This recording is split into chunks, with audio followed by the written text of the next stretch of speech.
दंडोत प्रणाम, दंडोत प्रणाम, दंडोत प्रणाम. माय बाबा, आज आपण देवतेंच्या प्राप्तीचा एक मार्ग बघणार आहे, तो म्हणजे अंतर्याग. अंतर्यागामध्ये सर्वज्ञ श्री चक्रधर स्वामी महाराज म्हणतात की एक विद्या, दोन विद्या, 8 विद्या, 6,9 कोटी विद्या, 72 कोटी विद्या, एक विद्या ते ब्रह्मविद्या, द्विधा शांभो, अष्टदा शक्ते, 6,9 कोटी मानो, 72 कोटी आनो, ईशाधार वेद, इंद्रियाधार वेद, अंतकरणाधार वेद, देहाधार वेद, विद्याधार वेद, केवळाधार वेद, विषय वेदे विषय प्रती, इंद्रिय दे इंद्रिय प्रती, अंतकरण दे अंतकरण प्रती, देव दे देहाच प्रती, विदेव देव देह प्रती आणि केवळ दे कैवल्याची प्रती, असं श्रीकृष्ण असं सर्वज्ञाने सांगितलेलं आहे. तर पहिले 5 सूत्र येतं, तर ती एक विद्या, 2 विद्या, 8 विद्या, 6,9 कोटी विद्या, 72 कोटी विद्या, असं सांगितलेलं आहे. आणि पुढचे जे 5 सूत्र आहेत, तर त्याचा ह्या 5 सूत्राचे अर्थ दिले त्यांनी. एक विद्या ते ब्रह्मविद्या. एक विद्या कोणची आहे? ब्रह्मविद्या आहे. द्विधा काय आहे? तर शांभव आहे. द्विधा शांभव कोणचे आहेत? मग एक समळ शांभव आणि एक शुद्ध शांभव. समळ शांभव ती विश्वेची विद्या आणि शुद्ध शांभव ती चैतन्याची विद्या. अष्टदा शक्ती आहे. शक्ती म्हणजे अष्टभैरव, त्याच्या 8 विद्या आहेत. नाद, बिंदू, कळा, ज्योती, लो, अवस्था, आनंद आणि आविष्य, असे अष्टदा शक्तीच्या 8 विद्या आहेत. आणि 6,9 कोटी महानू. आता हे जे एकूण देवता किती येतात? 81 कोटी 6,10,00,000 आणि तेवढे त्यांच्या विद्या आहेत. आणि त्या विद्येचे 4 गट केलेले आहेत: आणव, मानव, शक्त्या, शंभू.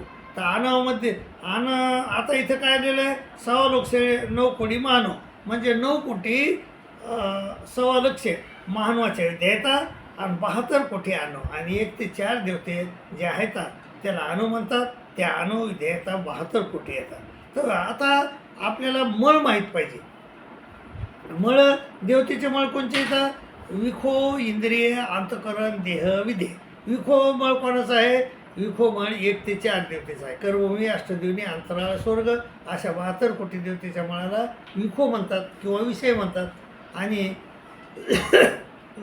विखो इंद्रिय म्हणजे 5 आणि 6 देवतेच्या मळ, त्याच्या मळाला म्हणजे किती? 9 कोटी 6,00,000 देवता आहेत, त्यांच्या मळाला इंद्रिय म्हणतात. विखो इंद्रिय. अंतकरण, अष्टभैरव म्हणजे 8 येतं, त्यांच्या मळाला अंतकरण म्हणतात. आणि विश्वदेवता एकच आहे, तिच्या मळाला देह म्हणतात. आणि माया आहे, मायाच्या मळाला विदेह असे म्हणतात किंवा आद्यमळ म्हणतात. माय बाबा, हे मळ जीवाला का लागले आणि मळ जीवाला का लागले? आणि प्रथम बघू आपण मळ म्हणजे काय. मळ म्हणजे देवतेचे सूक्ष्म शरीर. ज्या देवता आहेत त्या देवतेचे सूक्ष्म शरीर ते आपल्या स्वरूपावर लावले.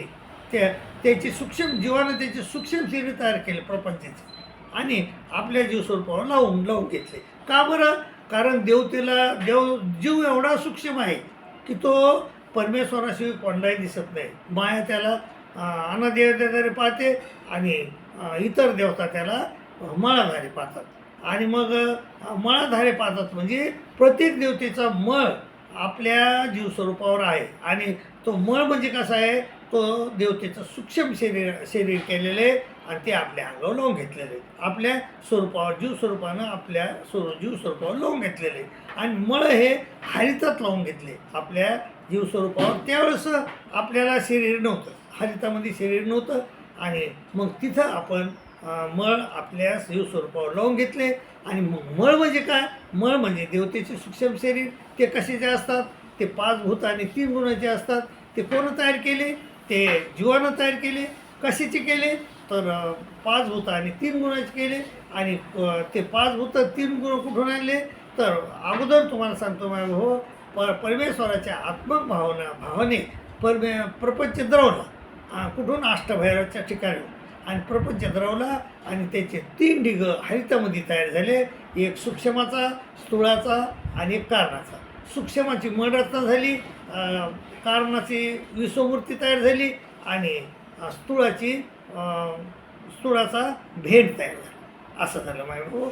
आणि मग आता हे जीवानं त्या सूक्ष्माच्या मळरत्न केली तर जीवानं त्या सूक्ष्माच्या ढिगावर गेला आणि तिथून 5 भूतं 3 गुण आणले आणि प्रथम विश्वदेवतेची कासवाकार मूर्ती तयार केली.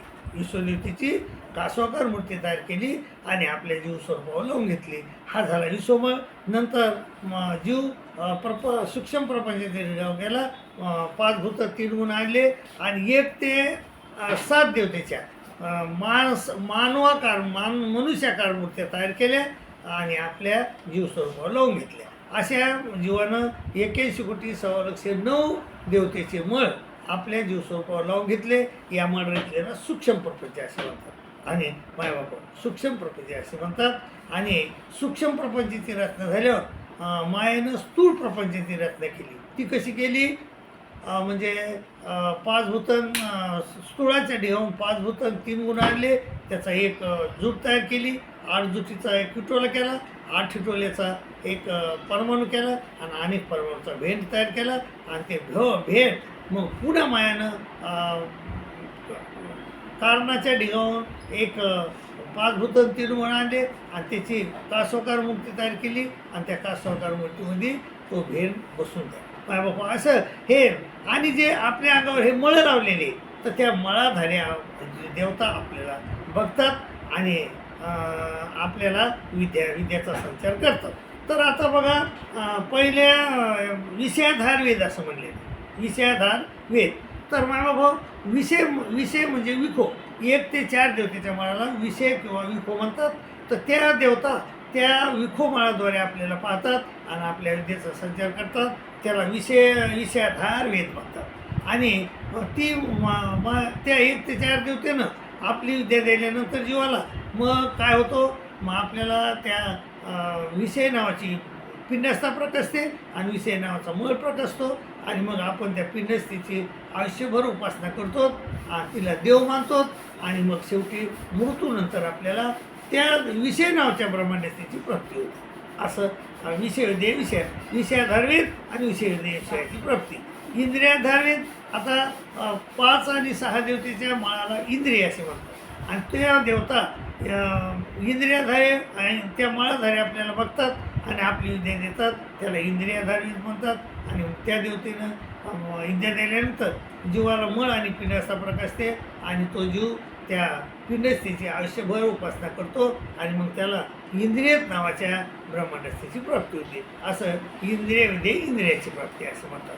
आता अंतःकरणाधारवेद, अंतःकरण हे अष्टभैरवाच्या मळाला नाव आहे आणि ते त्या मळाद्वारे आपली विद्या देतात, त्याला अंतःकरणाधारवेद म्हणतात.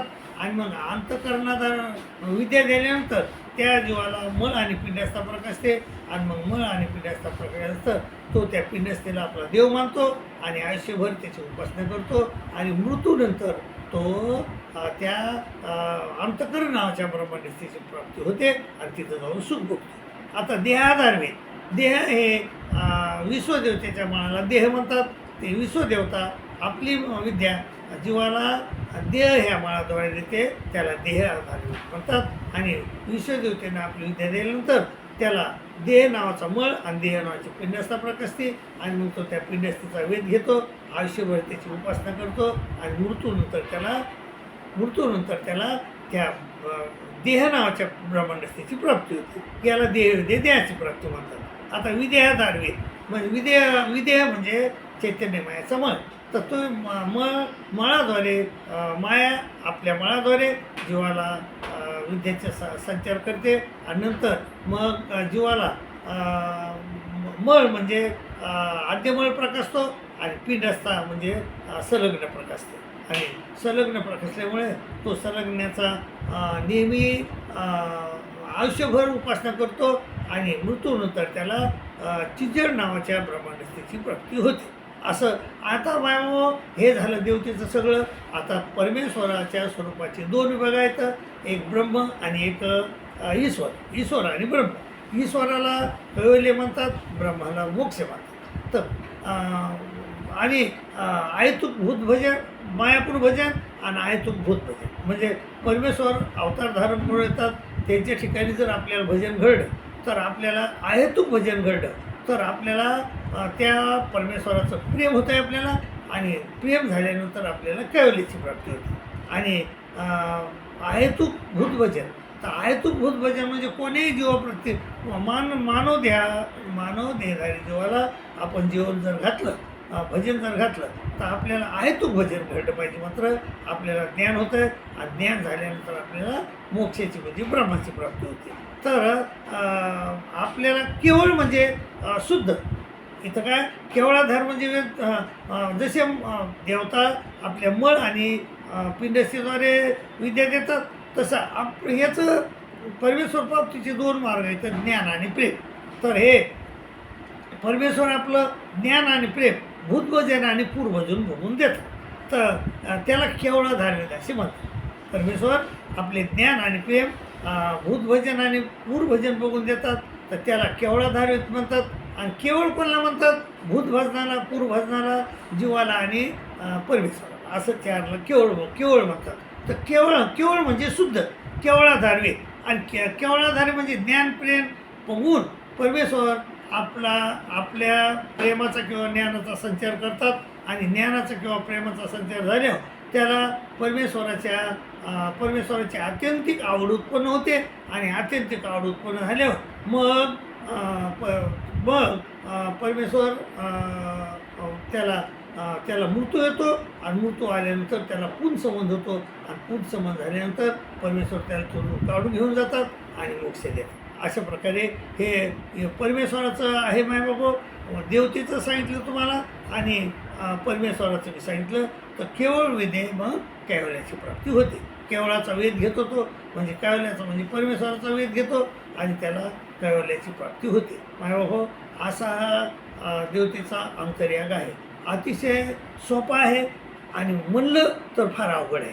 जर गुरु जर चांगला भेटला तुम्हाला तर फार सोपा आहे. गुरुनं जर विशेष सांगितलं, व्यवस्थित सांगितलं, आणि नेहमी सांगितलं, एकदा सांगून नाही जमत, 1000 महिने सांगावं लागतं आहे.